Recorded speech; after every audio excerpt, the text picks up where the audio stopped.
Bharatiya Janata party जिंदाबाद, Bharatiya Janata party जिंदाबाद। भैया वो व्यापारी उनके लोग बा, हमन के देख बा, दोनों हम लोग को लेना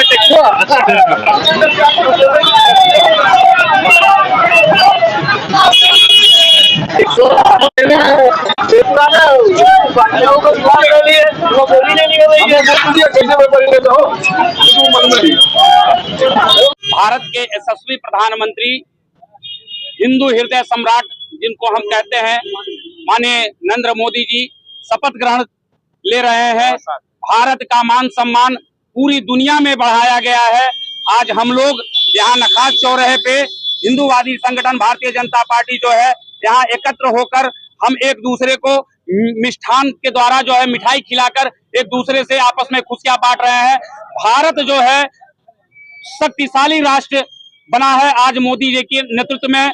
सारे हिंदू समाज को आज मोदी जी पे गर्व है और योगी जी पे गर्व है। धन्यवाद। बात बताइए, सरकार बन रही है, अयोध्या में क्यों आ रही है, क्या कारण था? देखिए, अयोध्या का कारण जो है आप मत खोजिए, ठीक है। सरकारें बनती हैं बिगड़ती हैं, कहीं एक सीट ज्यादा कहीं एक सीट कम आता जाता रहता है, ठीक है। कहीं ना कहीं चूक हुई है, ऐसा नहीं है कि चूक नहीं हुआ है। जो बहुत जमाने से क्या कारण है, क्यों हारे, क्या कमी रही? देखिए, हमारे वहाँ जो है कहीं ना कहीं भीतरघात हुआ है। उस भीतरघात की वजह से ही जो है भारतीय जनता पार्टी की कम सीटें आई हैं। हार तो नहीं हुई है लेकिन कम सीटें आई हैं। अरे भाई, पहले कितना लोग का नाम तो कट गया है। देखिए, योगी जी को वो खबर जो आप लोगों के बीच चल रहा है वो खबर गलत है। और हमारे माननीय योगी जी जो है तीसरी बार जो है 2027 में फिर जो है उत्तर प्रदेश के लोकप्रिय मुख्यमंत्री के रूप में कमलेश पासवान और पंकज चौधरी को मंत्री बनाने की चर्चा चल रही है।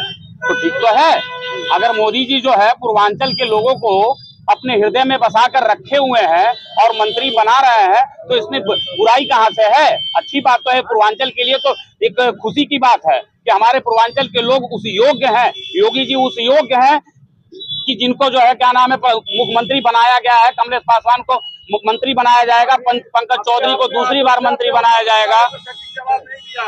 अभी देखिए क्या कारण है, उसका कारण बताइए पहले। कारण कहाँ ढूंढ पाएंगे आप? देखिए, तमाम चीजें हैं। अभी आपने बोला है कि हम हारे नहीं है, सीटें कम आई है। हम थोड़ा सा आपको संज्ञान में डालते हैं।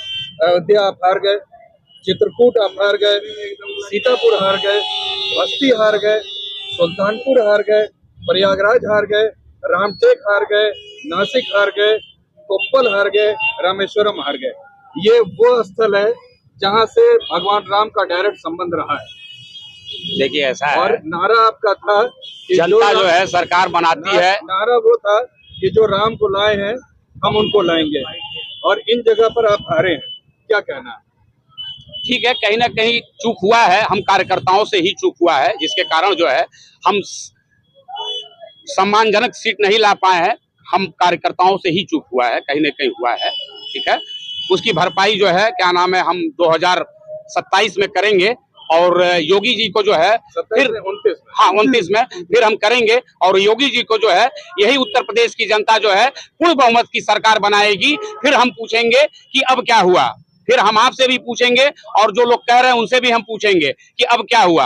ये आप लोग की परंपरा रहती है, सवाल कुछ किया जाए जवाब कुछ दिया जाएगा। नहीं, ऐसी बात नहीं है। केंद्र की ये बात है तो योगी जी कहाँ से बीच में आ गए? क्यों नहीं, ये तो केंद्र का चुना हुआ है ना। तो मोदी जी तो आए ना, सरकार बन रही है ना, भाजपा की सरकार बन रही है ना। बोल रहे हैं इसका जवाब हम नहीं, भाजपा की सरकार बन तो रही है। नहीं, आप इससे संतुष्ट नहीं है क्या? नहीं, भाजपा की सरकार बनने से आप संतुष्ट नहीं है? आगे बताइए। जवाब दे रहे हैं मिली जुली, हाँ ठीक है, मिली जुली सरकार है। मोदी जी हमारे तीसरी बार जो है इस देश के प्रधानमंत्री बन रहे हैं।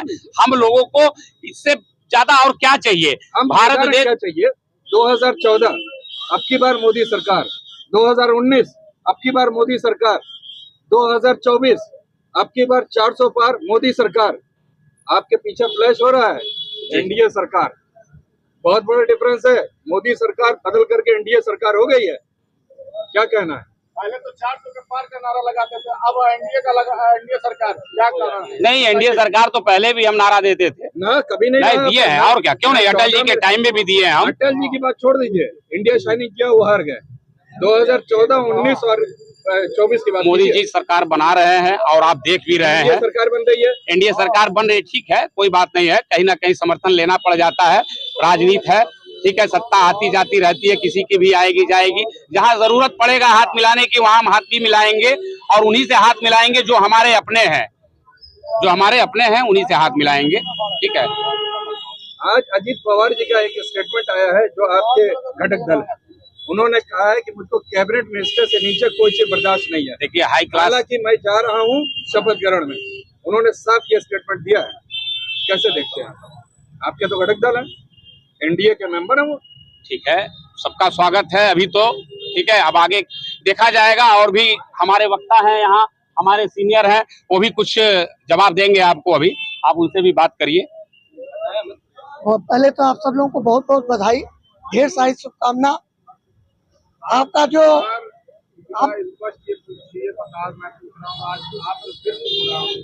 सीनियर लीडर माने जा रहे हैं, पहले नारा था 400 के पार, अब कह रहे हैं एनडीए की सरकार। दूसरा सवाल, फैजाबाद लोकसभा सीट से क्यों हारे? देखिए, परिस्थितियां,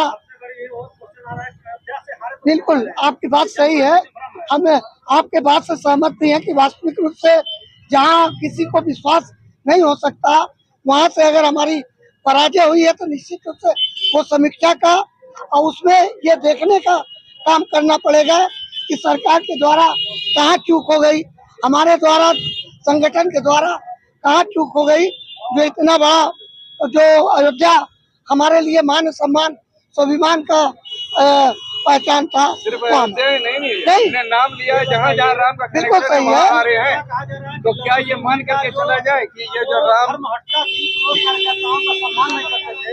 इसलिए वहाँ की जनता ने नकार दिया, इसमें कितनी सच्चाई है? बिल्कुल, ये देखिए, कहीं ना कहीं ये तो सही होगा ही, कार्यकर्ता ही हमारी रीढ़ की हड्डी है।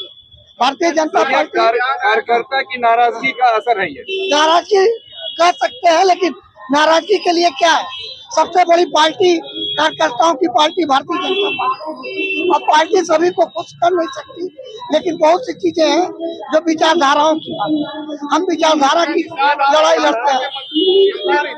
भाजपा के मंत्री हैं जी, उन्होंने भी कहा कि हम अपने कार्यकर्ताओं के और बीजेपी के इंटरनल पॉलिटिक्स से हम हारे हैं।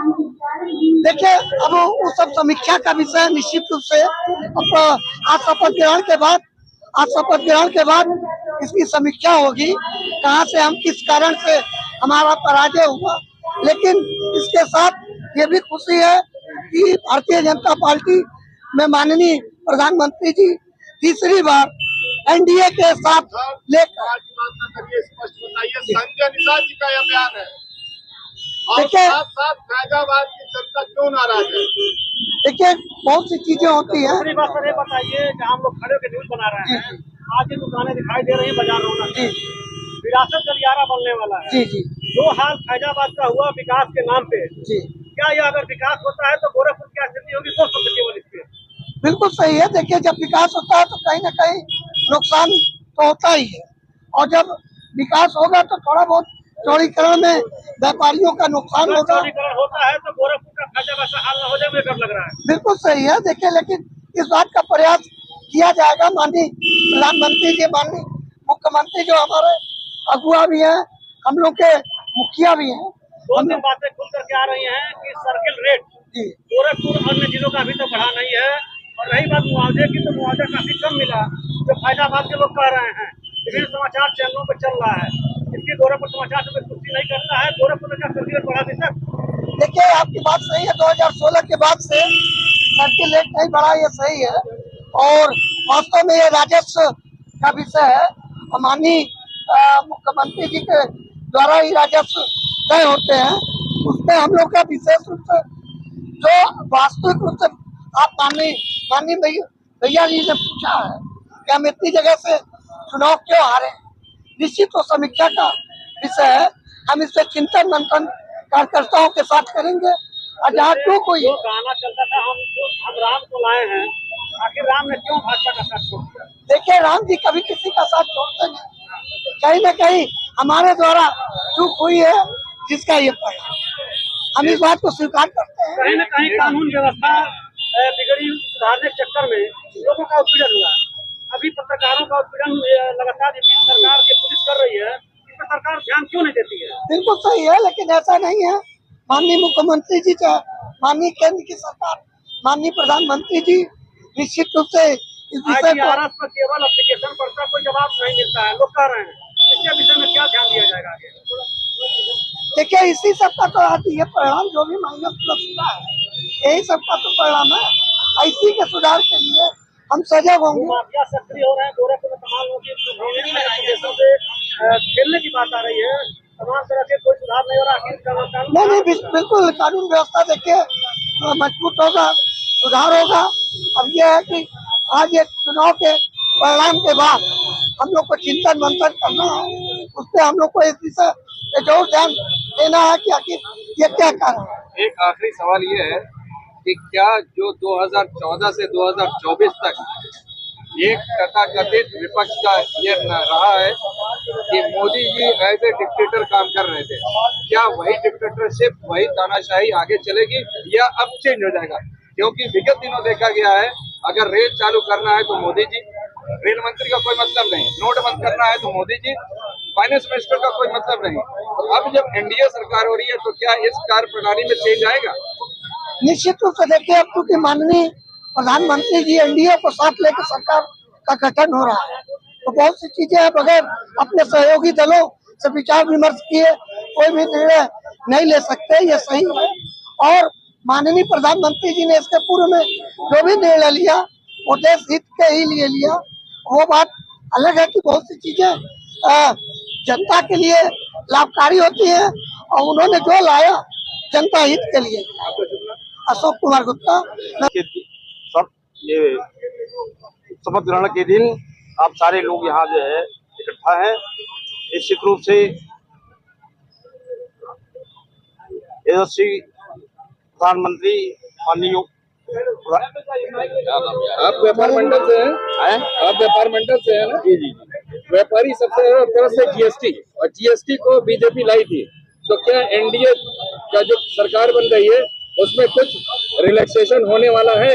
व्यापारियों के लिए रिलैक्सेशन होने की कुछ उम्मीद नजर आ रही है? हमेशा निरंतर प्रयास हो रहा है और हम चाहेंगे कि जीएसटी में सुधार हो, और निश्चित रूप से केंद्र की सरकार ने जो है काफी सुधार लाया है। नहीं, चाहने से नहीं है, जीएसटी लगातार इम्प्लीमेंट होता जा रहा है, सख्ती के साथ हो रहा है। नहीं, ऐसा कहीं कुछ नहीं है। जो आप कहीं जीएसटी से संतुष्ट हैं? बिल्कुल संतुष्ट आपका व्यापार मंडल संतुष्ट है? व्यापारी बिल्कुल 100% संतुष्ट है? हाँ, बिल्कुल संतुष्ट है। जहाँ कहीं कमियां हैं उसके लिए जो है पूरा प्रयास हो रहा है। मल्टीपल वैट हम दे रहे हैं, जीएसटी हम दे रहे हैं। मैं जब गाड़ी निकलवाता हूँ तो 1 टाइम टैक्स पे करता हूँ, जी। फिर उसके बाद रोड टैक्स देते हैं, हाईवे पे चल रहे हैं तो टोल देते हैं। जी। तो क्या ये जस्टिफाइड है? देखिए, पिछली सरकार कोई आपके, हम व्यापारी की बात कर रहे हैं, कोई प्रोडक्शन होता है तो प्रोडक्शन टैक्स लगता है, मैन्युफैक्चरिंग टैक्स लगता है, उसके बाद फिर जीएसटी लगती है, उसके बाद ट्रांसपोर्टेशन टैक्स लगता है। क्या ये जस्टिफाइड है? देखिए, अब बता दें आपको, जो भी टैक्स लग रहा है, पहले तो ये कहा गया था कि मतलब एक टैक्स लगेगा, एक ही बार लगेगा। किसने कहा था?